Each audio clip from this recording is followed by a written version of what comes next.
This is Northwest Reports. I'm Maleeha Syed. Today we're exploring how one man's gender transition led him to swimming.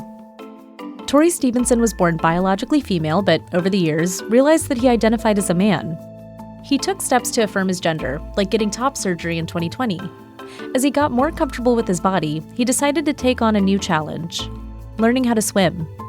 In this episode, we speak with Torrey about how he got into swimming, why, even though he's more comfortable in his body, he still feels nervous living as a transgender man in Idaho, and how he went from learning the basics to competing in a triathlon.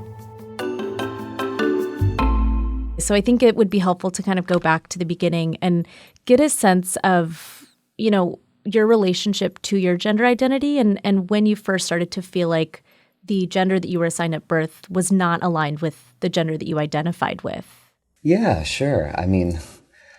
I guess as with most people that I've talked to, I don't know that there was one lightning bolt moment, but I think that probably I kind of joke that I was probably the last to know. Meaning that if you go back and look at old photos of me, there are very, very few photos that you would look at and say, oh, look at that little girl. I've got the short hair, the masculine clothes. From a very young age, that's kind of how I felt comfortable expressing myself. And fortunately, my parents were very much just, okay, our kid wants short hair, we'll cut their hair short. These are the clothes they want to wear, we'll let them wear those clothes. So I don't know that I had language or kind of the recognizance that that's what I was feeling, but I would say that from a very young age, it was just very clear to everyone, probably but me, that I was a boy. And then it took me until much later, kind of as I became a young adult and was in my young 20s, that I kind of realized, maybe there are kind of words, and I had the language and the understanding to kind of grasp what that meant for me and to realize, I think that actually this is true for me, that I am transgender, for me, what that means is I need to pursue ways to transition and feel more comfortable presenting myself as a man instead of kind of begrudgingly accepting that I guess I'm a woman.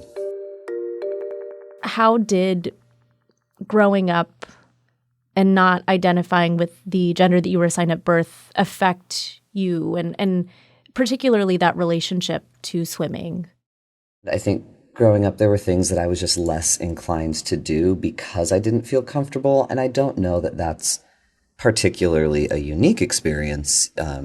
For me, I think it was more related to gender, but I think that there are so many reasons that people feel maybe uncomfortable around a pool. Just there is a lot of potential like body image issues there. So I don't think that was a particularly unique experience. And I think that was maybe part of what didn't make me link it to gender at that time. I wasn't thinking in those moments, I really don't want to go to the pool because I'm a boy and I'm expected to wear a girl's swimsuit. It would never got that far. It was just like, I kind of feel uncomfy. This just doesn't feel good.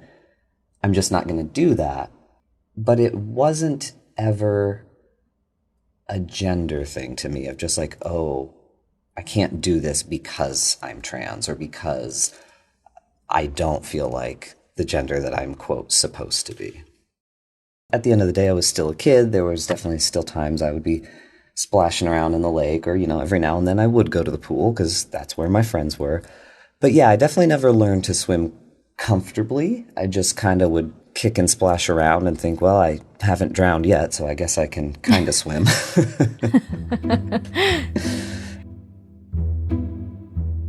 There's this turning point, you started to transition. When was that?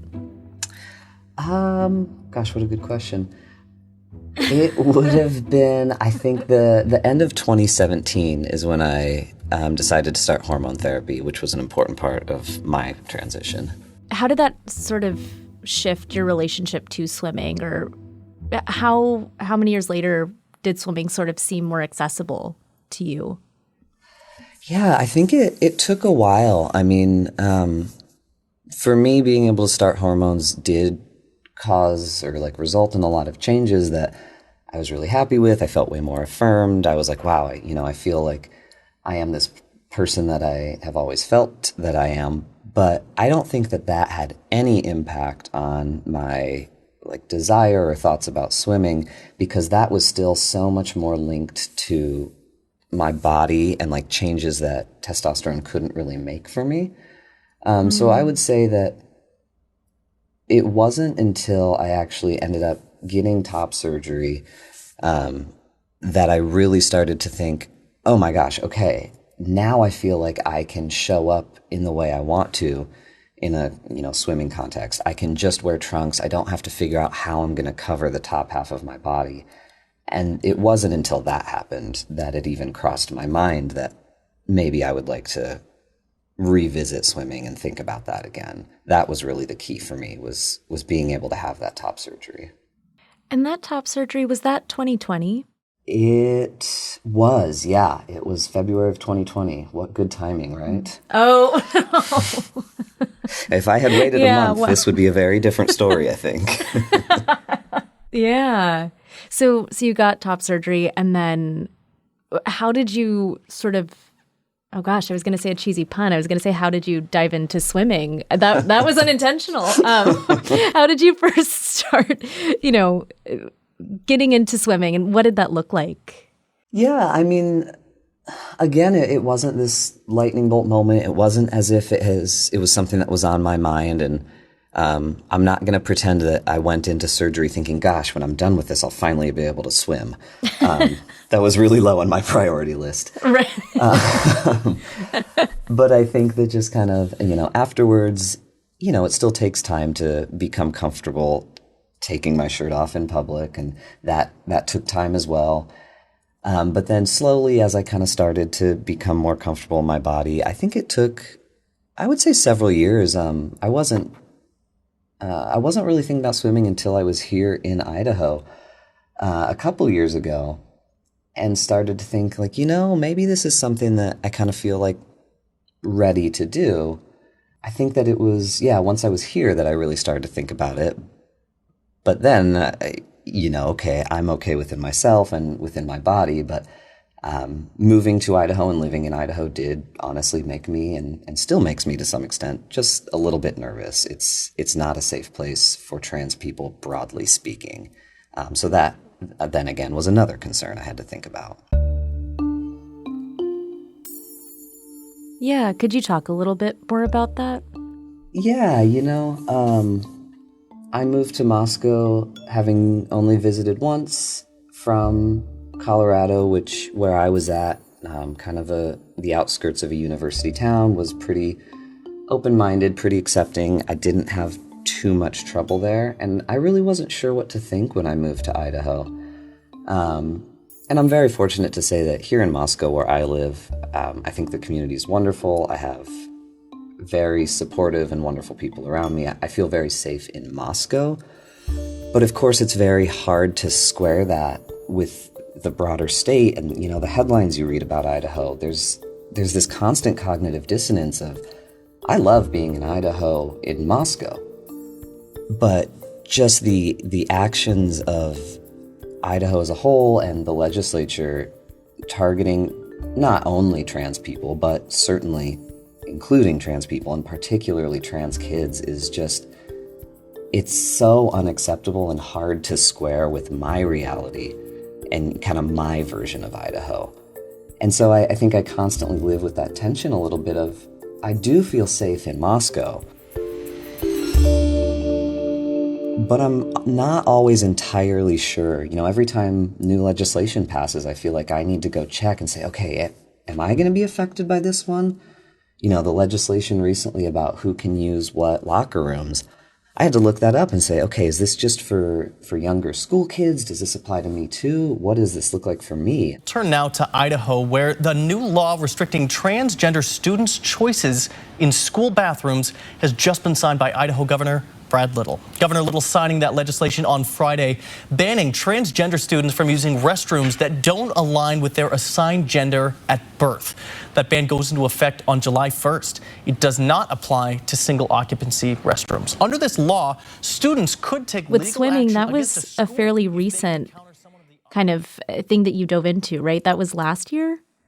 Yeah, exactly. It was just over a year ago that I took the adult learn to swim class, and it was all downhill from there, uphill from there, underwater from there. So what was that program through? Was that the University of Idaho? I don't think it was the University of Idaho specifically. I believe it was the Masters Swimming, U.S. Masters Swimming, which has a branch or division that's housed here at the UI pool. So I the see. UI hosted it, but it was the Masters Swimming that actually put it on. Two of the women who are a part of that were the coaches for that course. So what was sort of the impetus to get into it? I'm suggestible if you hit me after just enough cups of coffee. It's kind of funny, actually, the way I heard about it. A few months before the course started, I was actually going up ski touring with a couple of my friends, and one of them is a swimmer here at the UI. And I forget how the conversation came up, but she had mentioned that she had some big outdoor swims planned this summer and invited me to go along, knowing that I like to run, I like to bike, I like to suffer and be outside. She thought, you must want to come do this with me. And I was like, I don't even know how to swim. That sounds great, but I can't swim. And so she actually recommended it. She's like, you know what? There are these two ladies I know. They do an adult learn to swim class. You should absolutely check it out. And she sent me the information, and it was one of those things where I think it could have easily been a conversation that went nowhere. And I said, oh yeah, I'll try that. And absolutely never did it. But, for whatever reason, I was just in the right mindset, thinking, I think I'm ready to kind of push myself and try something new. And for whatever reason, in a blind moment of faith, I signed up and said, okay, I'm committed now. I'm going to try this thing. I didn't tell anybody because I was kind of embarrassed of like, I don't want to tell anybody I don't know how to swim and I'm taking an adult learn to swim class, because I think there's a bit of a social stigma associated with that. But yeah, it was just kind of a comment a friend made in passing, and I thought, you know what, it's time for me to not have this weird weight, even if I never become a swimmer, just to feel safer in the water. I felt like would improve my quality of life. So I decided to try it, and I'm really glad I did. What was the sort of first impression that you got when you went to the first class, and what was it like continuing to go and sort of get familiar with swimming? The first day I walked onto the pool deck and was just like, what are you doing? Like, turn around, run, just, and of course not because anybody had made me feel that way, just because I was, fully in my head. But I showed up, and it was just me and two other participants. It was very small. They all looked just as nervous as I did. And so I think I felt a little bit comforted of like, okay, we're all not sure why we're here.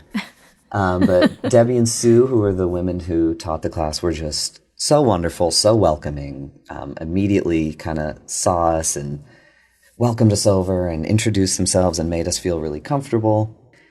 And yeah, from there, it was just step by step. Here are the basics. Here are all these things that you never got taught as a kid, of how to swim, how to breathe, how to hold your hands and move your arms. And turns out you are supposed to kick your legs and not just stand up vertically in the water.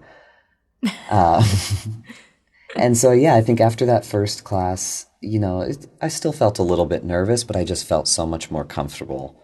They took the time to get to know why each of us was doing the course. And so when I told them, I think of myself as an athlete and as a runner and as a cyclist, like I am a competitive person. This is just something I can't do that well. They really kind of, I think, played with that and figured out what it took to motivate me. And they would push me a little bit in ways that I found really helpful, of saying, you can do this. Like, come on, you're going to swim a length now. Like, I know you can do it. Come on, like, why don't you're going to try to race somebody. And they put me in the pool with this woman who I think is in her mid-70s, and she just absolutely smoked me. So they knew how to play with that competitive nature and push me to achieve more. They had me set a goal. First day, they said, why are you here? I said, I want to learn how to swim. And they said, no, what are you going to do with that? I said, I guess there's this sprint triathlon at the end of the summer. And they said, great, it's a 500-yard swim. We're going to get you ready for that. Yeah. How long after you started the class was the triathlon? It sounds like it was maybe just a few months. Yeah, I took the class at the end of April, and then the triathlon was at the beginning of September. So I had 2 weeks with the class, and then I had about 4 months or so to try to keep myself disciplined to keep swimming and not forget everything they'd taught me. Well, I mean, it's amazing because you go from kind of learning the basics with swimming to competing in a triathlon. And it sounded like that was the missing piece. It was something that maybe you'd wanted to do for a long time, but just obviously wasn't accessible. And what was it like getting to the point of saying, okay, I'm going to do this, I'm going to compete? What was it like participating that day? A little scary. It was super fun. It was such a good experience.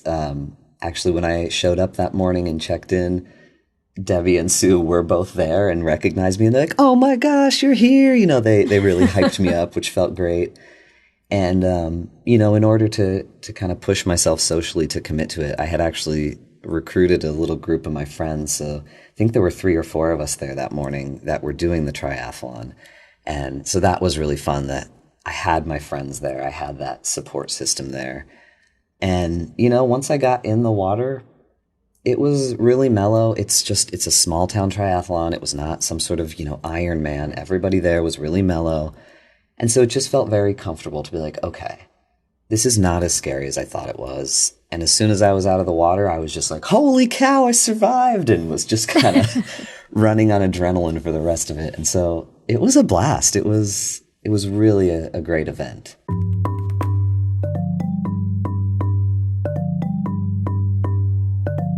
Well, the especially amazing element of this is not only did you get to the point of competing, but you finished as one of the top 10 overall competitors. And did that surprise you, making it so many months and then finally just competing and finishing so strong? Or were you pretty confident you were going to finish successfully?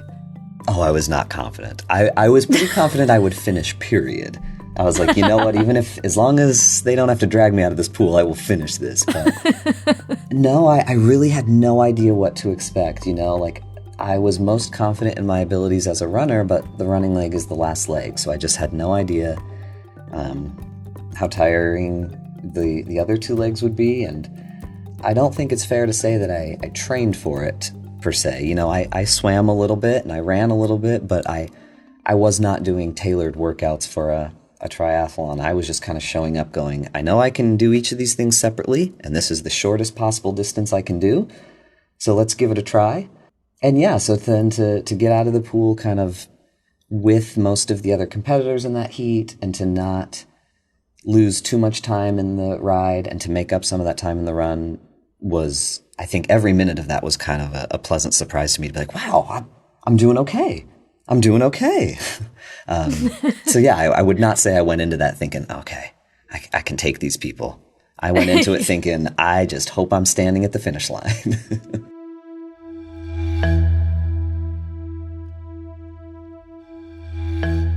When we think about this topic, it's so big when we're talking about trans people and swimming and just athletics as a whole and all of these laws around locker rooms and gender-neutral bathrooms. So yeah, what do you think is important for us to be talking about when we think about these topics? I think that one thing that I would hope for is just as we're talking about these stories that are, and I don't mean this dismissively, but in some sense that they aren't that important. My story is not that important, but I think what the importance is of talking about that is just sharing these stories of actual trans people just going about their lives, because it seems as if so often the trans community as a whole is kind of vilified and homogenized in a way of like, all trans women are just men who want to be predators in bathrooms. And, I don't even want to know what the negative stereotypes about trans men are, but, it sounds so cliche to say, but trans people are just people who are trying to go about their lives and have, these kind of small scale worries like not knowing how to swim on top of their existential worries like, is my access to healthcare and presence in a locker room going to be made a crime in the state that I live. So I don't know.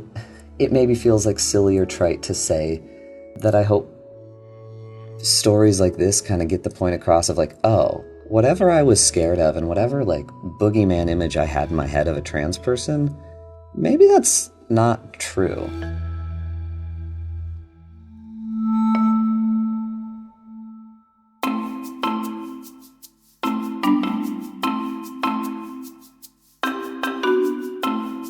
Thanks for listening to Northwest Reports. This week's guest was Torrey Stephenson. This episode was produced by me, Maleeha Syed, and Isaac Kaplan-Woolner.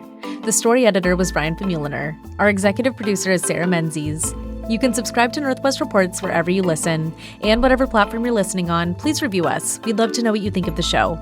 Also, if you would like to support the work we do at Cascade PBS, whether it's our lineup of podcasts, the video docuseries we stream every week, or the in-depth reporting we deliver every day, go to crosscut.com/membership. In addition to supporting our journalism, members receive complete access to the on-demand programming of Cascade PBS. For the latest political, environmental, and culture news from the Pacific Northwest, visit crosscut.com. That's also where you'll find a text version of the story we discussed today. Northwest Reports is a product of Cascade PBS. I'm Maleeha Syed. We'll be back soon with another episode.